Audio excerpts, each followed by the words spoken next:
If you know the enemy and know yourself, you need not fear the result of 100 battles.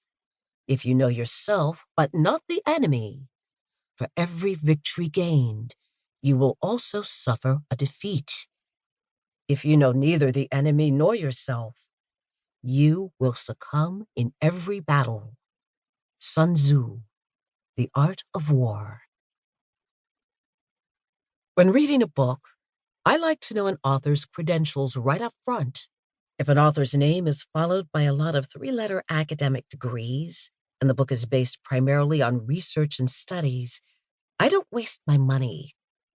I prefer books based on real-life experiences. Similarly, my book is based solely on one woman's story of real-life experiences, surviving and thriving in a male-dominated industry. What do I mean by male-dominated?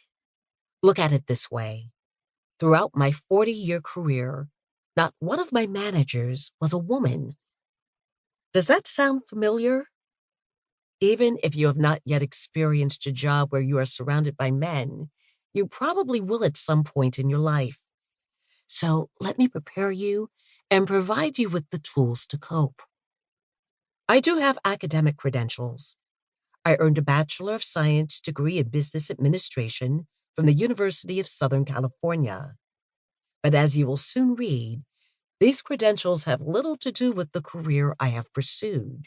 I did not realize until I became a working woman that business is not about lessons learned in the classroom.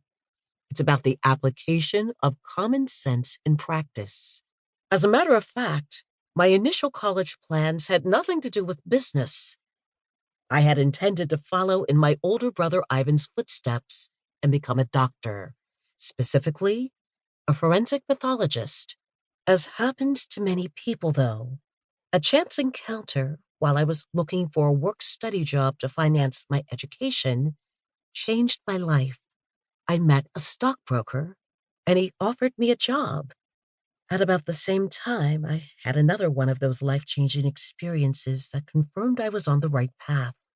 I had been dating a guy whose family had a home on Little Balboa Island, south of Los Angeles, and he took me sailing.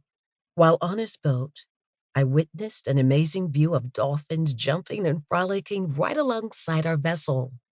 It was at that moment I realized I could not spend my life inside a laboratory. I knew I had to be out in the world, frolicking and experiencing life. And I had already learned that I enjoyed studying supply and demand graphs more than chemistry.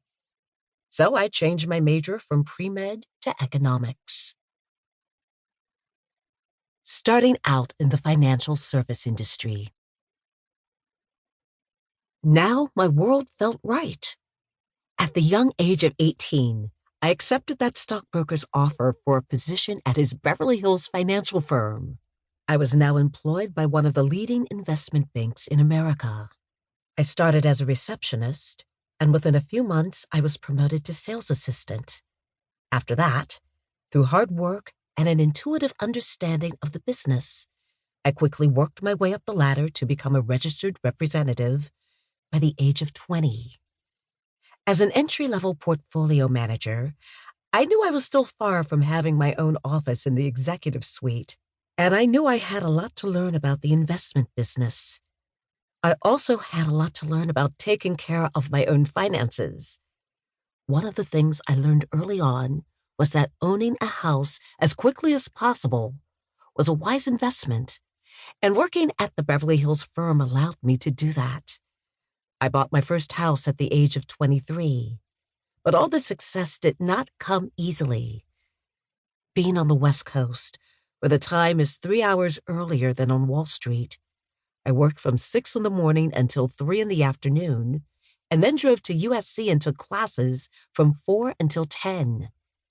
I ultimately graduated in 1988, and although I left the Beverly Hills firm in 1989 when it went bankrupt, I had discovered my love for the demanding and exciting investment industry, an industry I have never left.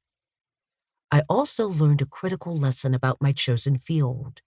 Changing firms was not only common, it was almost a requirement in order to move up.